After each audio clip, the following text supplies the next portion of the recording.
Bago tayo magsimula, huwag kalimutang mag-like at share. Kung nagustuhan ninyo, mag-comment sa ibaba. Maraming salamat, let's go, ituloy na natin ang kwento. Bumaba ang napakalaking Bone Angel mula sa langit patungo sa skeleton clone, mariing iwinawasiwas ang kanyang higanteng espada pababa. Bumagsak ang higanteng espada sa lupa habang umiiwas paatras ang skeleton clone. Nakayuko sa likod ng isang bato habang nag-iipon ng madilim na enerhiya sa paligid nito, naisip ng skeleton clone na kung tatama ang pag-ataking ito, tiyak na mamamatay ito. Tumalon sa hangin patungo sa higanteng espada, napagtanto ng skeleton clone na dahil walang silbi ang depensa, kukusa itong umatake.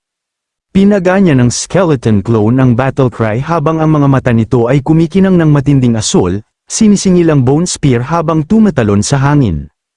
Sinaktan ng skeleton clone ang balikat ng Bone Angel gamit ang shield breaking stance habang umuungal ng galit, kumislap ang isang berdeng energy icon habang naaktibo ang brutal strike, muling umungal ang skeleton clone at mabilis na sinaktan ang Bone Angel gamit ang arm swinging stance. Ang napakalaking Bone Angel ay umatras mula sa tuloy-tuloy na pag-atake, na nag-iwan sa skeleton clone na nagtataka kung ano ang susunod na gagawin nito. Marahas na ibinagsak ng Bone Angel ang kanyang higanteng kamay na kalansay, na ikinagulat ng skeleton clone sa kung gaano ito kadesisibo. Pagkatapos ay mariing iwinasiwas ng Bone Angel ang kanyang higanteng espada patungo sa skeleton clone. Hinarang ng skeleton clone ang higanteng espada gamit ang kanyang parry skill, dumudulas paatras sa mabatong lupa dahil sa napakalakas na impact. Isang napakalaking pagsabog ng asul na enerhiya ang sumabog mula sa mabatong lupa nang magbanggaan sila, habang dahan-daang lumalakad ang Bone Angel patungo sa nagpapagaling na skeleton clone, naisip ng clone na buti na lang at nabasag nito ang isa sa mga braso nito ng maaga, kung hindi, ang tama na yun ay magdudulot ng pagkabuwag ng lahat ng mga buto nito. Gayunpaman, nailantad na rin ang kahinaan nito, napansin ng asul na apoy na nagniningas sa nabasag na braso ng Bone Angel. Itinaas ng Bone Angel ang kanyang higanteng espada gamit ang natitira nitong braso, na nagpaisip sa skeleton clone kung ano ang sinusubukan nitong gawin. Nagsimulang umikot ng mabilis ang Bone Angel, na bumubuo ng isang napakalaking berdeng buhawi. Pinanood ng skeleton clone nang may pag-aalala habang nagsisimula ang pag-atake, napagtanto na hindi ito maganda. Mabilis na umikot ang Bone Angel, lumilikha ng isang napakalaking berdeng buhawi ng enerhiya. Habang namamanghang pinapanood ang puwersa ng pag-ikot na bumabasag sa isang bundok, napagtanto ng skeleton clone na ginagamit nito ang centrifugal na puwersa ng pag-ikot para mabayaran ang lakas ng nawalang braso nito, direktang binabasag ang buong bundok. Lumitaw ang mga target crosshairs habang sumusugod ang berdeng buhawi patungo dito, at napansin ng skeleton clone na habang umiikot ito, wala itong anumang paraan para ma-target ang kahinaan nito. Nakasandal sa isang matarik na bangin, humaharap sa isang dead end, nagtataka ang skeleton clone nang may pag-aalala kung saan nakakakuha ng ganyang kalakas na pagnanais na lumaban ng bag ng buto na ito, napagtanto ng may takot na ito ay isang dead end, nakatingin ng determinado habang humaharap sa paparating na hangin ng espada, nagpa siya ang skeleton clone na kailangan itong ipagsapalaran ang lahat, pinigilan nito ang pagkakahawak sa bone staff nito. Habang marahas na kinakayod ng marahas na berdeng hangin ng espada ang mabatong lupa, naobserbahan ng skeleton clone na ang hangin ng espada lamang ay sapat na para magbalat at magputol ng laman. Nang makakita ng butas, pinaganya ng skeleton clone ang charge, sumugod ng may asul na enerhiya. Sinaktan nito ang binti ng Bone Angel, na naging dahilan upang ito ay mabiyak habang umuungal ng malakas. Pinagtawanan nito ng skeleton clone, iniisip na ang napakalaking nilalang na ito ay may osteoporosis pala at dapat umuwi at mag-calcium. Nailantad ang dibdib ng Bone Angel, na nagpapakita ng isang asul na fire core. Nang mapagtanto na nailantad na ang soul fire core, nagpa siya ang skeleton clone na ngayon na ang pagkakataon at naghagis ng maraming bone javelin diretso sa nakalantad na core. Tumingin ang Bone Angel nang may pag-aalala sa paparating na pag-atake at mabilis na isinara ang napakalaking pakpak nito para harangan ang mga javelin. Ipinapapakpak ang mga pakpak nito. Lumipad ang Bone Angel patungo sa langit, napansin ng skeleton clone na alam na nito yun dahil ang mga pakpak na yun ay hindi maaaring para lang sa palabas.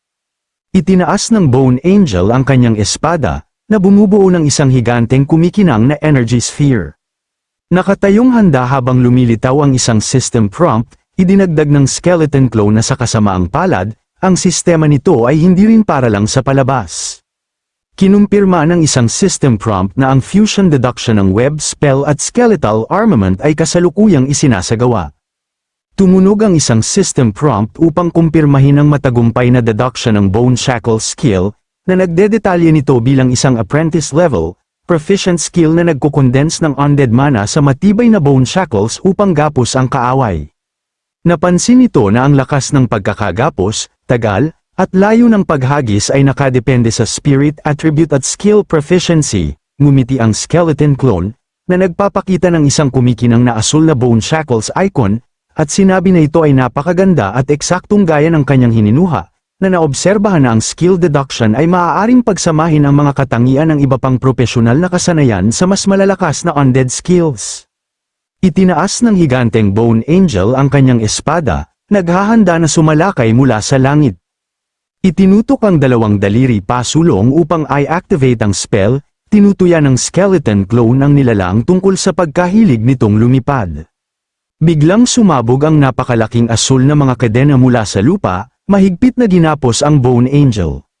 Mahigpit na hinawakan ang kumikinang na mga kadena at hinayla ang mga ito, pinaga niya ng skeleton clone ang bone shackles at sumigaw para bumaba ito. Marahas na bumagsak ang Bone Angel sa lupa, dinidiin ng mga kadena. Mariing hinayla pababa ang napakalaking kadena, pinayuhan ng skeleton clone ang walang magawang Bone Angel na huwag lumaban. Idinagdag ng skeleton clone na habang lumalaban ito, mas nasisiyahan nito, nakatayong matatag at mahigpit na hawak ang staff nito na may naglalagablab na asul na aura. Pinatay ng skeleton clone ang Bone Angel habang isang napakalaking sinag ng enerhiya ang tumusok pababa, nakatayo ang skeleton clone sa ibabaw ng isang bato, hawak ang asul na soul fire mula sa Bone Angel, ipinahayag na kukunin niya ito ng may kasiyahan. Habang sumisipsip ang asul na soul fire sa kumikinang nahiyas sa kanyang armor, nagpakita ang isang system prompt ng napakalaking nakuha na 100 soul power. Napansin ng skeleton clone na ang daming nadagdag na soul power, ngunit nagtataka kung bakit hindi lumaki ang katawan nito. Binasa ang isang bagong system prompt, nalaman nito na ang base attributes ay umabot na sa race limit at hindi na ito makapagpatuloy sa pagkuha ng attributes. Napagtanto ng skeleton clone na kaya pala hindi na ito makapagpatuloy sa pagkuha ng attributes.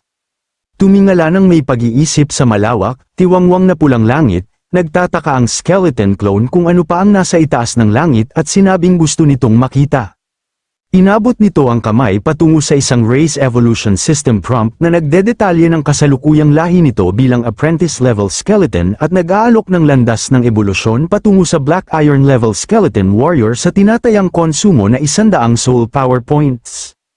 Pinindot ng skeleton clone ang O, binalot ng madilim na umiikot na enerhiya ang skeleton clone habang nagsisimula ang ebolusyon, ipinahayag nito na ang landas ng ebolusyon nito ay opisyal na nagsisimula ngayon. Ang mukha ng skeleton clone ay tuluyang naubos ng matinding asul at itim na apoy.